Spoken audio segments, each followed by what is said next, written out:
কুম্ভ মেলার পরে পৃথিবীর দ্বিতীয় বৃহত্তম মেলা হলো গঙ্গাসাগর মেলা। পৌষ সংক্রান্তির পুণ্য স্নানের জন্য যে তীর্থভূমিতে সমাগম হয় লাখ লাখ মানুষের। তবে শুধু পৌষ সংক্রান্তিই নয়, সারা বছরই পুণ্যার্থীদের ভিড় লেগে থাকে এই তীর্থে, যে তীর্থকে আমরা গঙ্গাসাগর নামেই চিনি। আজ আপনাদের ঘুরিয়ে দেখাবো এই পুণ্যভূমি। আমার আগের ভিডিওতেই আমি জানিয়েছিলাম সবচেয়ে কম খরচে এবং সবচেয়ে কম সময়ে কিভাবে আপনারা এখানে আসতে পারেন।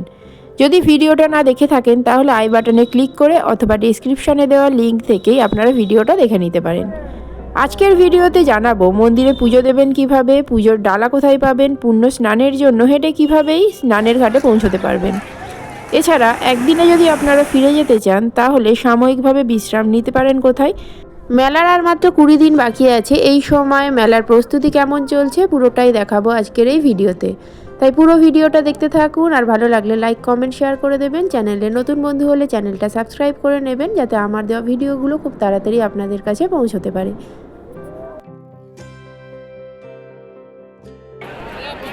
নমস্কার, কেমন আছেন সবাই? আশা করছি সবাই খুব ভালো আছেন। চলার পথে কমলকা ব্লগের আরও একটা নতুন ভিডিওতে আপনাদের আজ 23শে ডিসেম্বর, আর ঘড়িতে সময় এখন 11:15 সকাল। দাঁড়িয়ে আছি কপিলমুনি আশ্রমের একদম সামনে, দেখতেই পাচ্ছেন। তো এখান থেকে পুরো গঙ্গাসাগরটা এক্সপ্লোর করবো, পুরোটা ঘুরে দেখাবো আপনাদের। এখানে কি কি দেখবেন এসে আপনারা পুরোটা দেখাবো। তো প্রথমেই মন্দিরটা আরও একবার দেখিয়ে দিই। মন্দিরে পৌঁছেই আমি প্রথমেই চলে গিয়েছিলাম পুজো দেওয়ার ডালা নিতে। মন্দিরের ঠিক সামনে ডান দিকে আপনারা এই যে আর্কেডগুলো দেখছেন, এখানেই প্রচুর ডালা স্টল পাবেন। আপনারা আপনাদের ইচ্ছা মতো ডালা তৈরি করে নিতে পারেন। ডালার মূল্য 30 টাকা থেকে শুরু হচ্ছে। এবারে আপনারা নিজেদের পছন্দ মতো কী নেবেন সেটা এখানে নিজেরাই পছন্দ করে নিতে পারেন।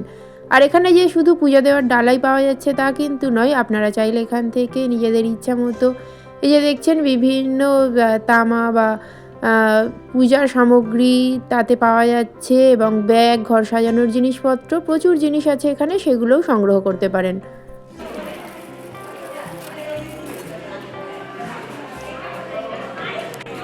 প্রথমেই পুজোর ডালা নিয়ে নিয়েছি, প্রথমে গিয়ে পুজোটা দিয়ে নেবো।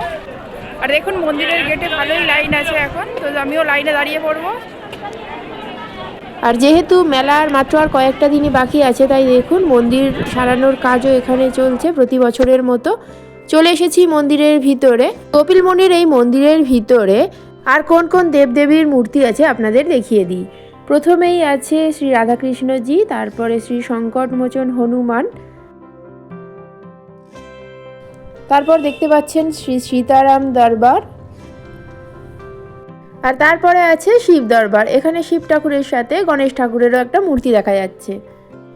তারপরে আছে বিশালক্ষী বনদেবীজির এখানে একটা মন্দির, আর তারপরে দেবরাজ ইন্দ্রের এই যে মন্দিরটা দেখছেন, আর এর ঠিক পাশেই আছে মা কালিকা শিব পরিবারের এই সুন্দর মন্দিরটি। আর মন্দিরের এই জায়গাটাতেই ছিল সবচেয়ে বেশি ভিড়। চলুন আপনাদেরকে মা কালিকা শিব পরিবারের মন্দিরটা দর্শন করিয়ে দিই।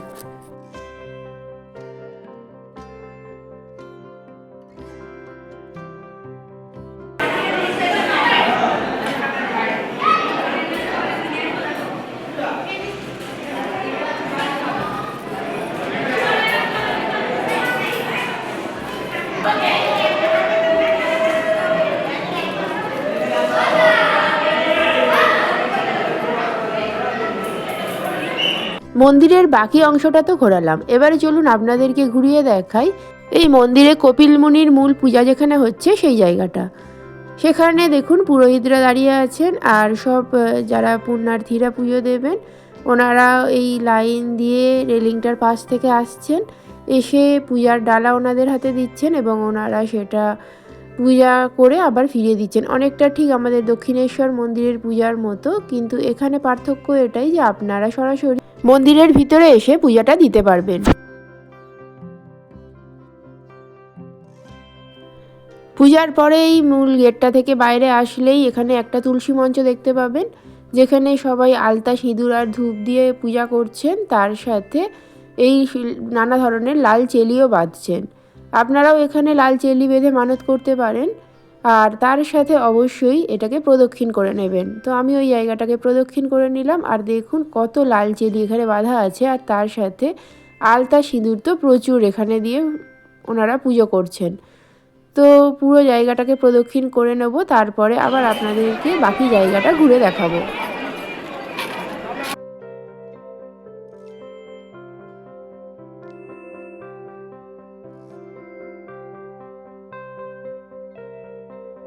পুজো দেওয়ার পরে ঘুরে নিতে পারেন কপিলমুনি সরোবরটি, যেটা আছে মন্দিরের ঠিক ডান পাশেই।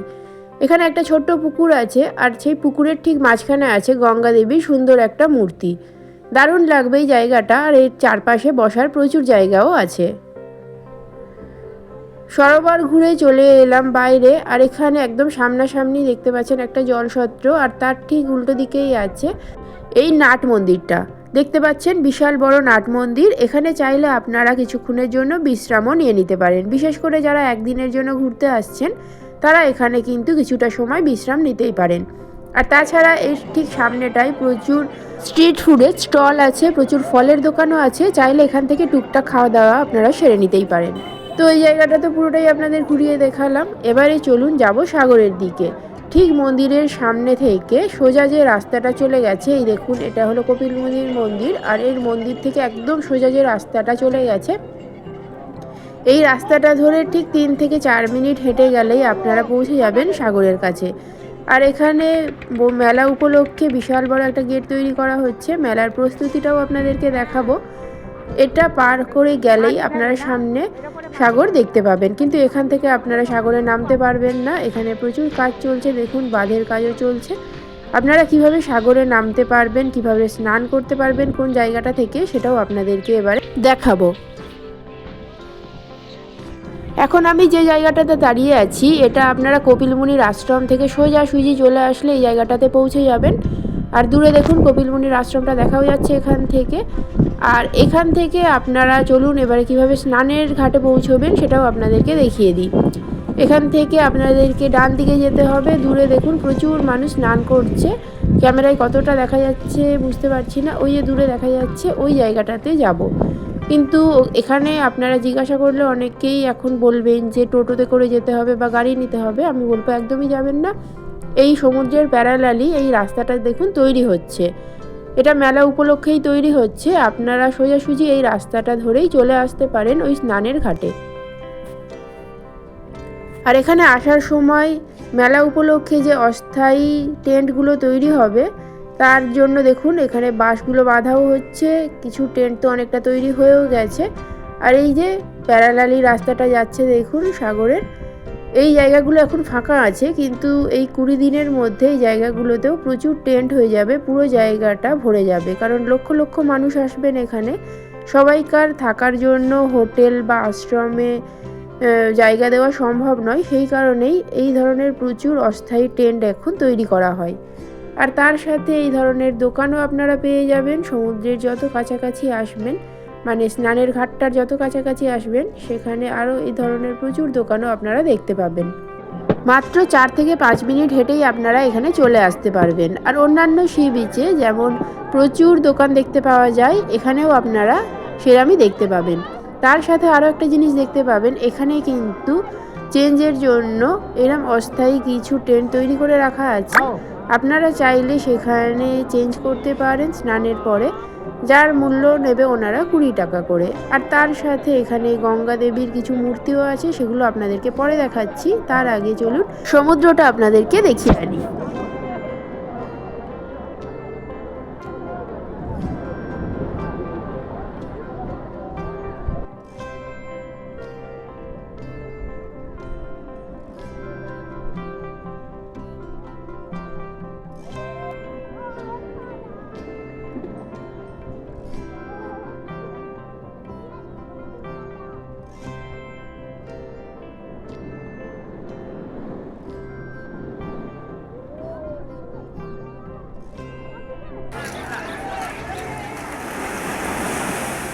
সমুদ্রে কিছুক্ষণ সময় কাটিয়ে চলে এসেছি উপরের দিকে, আর এখানে গঙ্গা দেবীর একটা মূর্তিও দেখে নিলাম।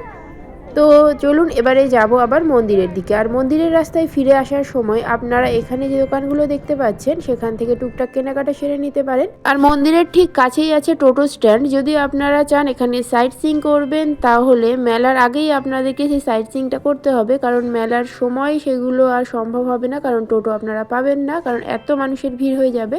তাই যারা পুণ্য স্নান উপলক্ষে আসতে চাইছেন না, শুধুমাত্র ঘোরার জন্য আসতে চাইছেন, তারা মেলার বেশ কিছুদিন আগেই এখান থেকে ঘুরে যেতে পারেন। আর ডালা বিক্রয় কেন্দ্র তো একটা আপনাদেরকে আগে দেখিয়েছিলাম, এছাড়াও আরও দুটো ডালা বিক্রয় কেন্দ্র আপনারা ঠিক পাশেই পেয়ে যাবেন। চলুন সেগুলোও আপনাদেরকে দেখিয়ে দিই। আর এই গঙ্গাসাগরে এলে আপনারা নাগা সন্ন্যাসীদের দর্শনও পেয়ে যাবেন, চাইলে তাদের থেকে আশীর্বাদও নিয়ে নিতে পারেন। তো চলুন সেটাও আপনাদেরকে দেখাবো। আশা করছি আজকের ভিডিওটা আপনাদের ভালোই লেগেছে। ভালো লাগলে লাইক, কমেন্ট, শেয়ার করে দেবেন। আর চ্যানেলে নতুন বন্ধু হলে চ্যানেলটা সাবস্ক্রাইব করে নেওয়ার অনুরোধ রইল। আজ তাহলে ভিডিওটা এখানেই শেষ করছি। সবাই সুস্থ থাকবেন, ভালো থাকবেন, সাবধানে থাকবেন। সামনেই নাগা সন্ন্যাসীদের দেখতে পাচ্ছেন। আর আমি খুব তাড়াতাড়ি ফিরছি আমার নেক্সট ভিডিও নিয়ে, যেখানে আমি আপনাদেরকে দেখাবোই গঙ্গাসাগরে এলে আপনারা খুব কম খরচে কোন দুটো আশ্রমে থাকতে পারেন, মন্দিরের খুব কাছাকাছি। আজকের মতো টাটা, সবাই ভালো থাকবেন।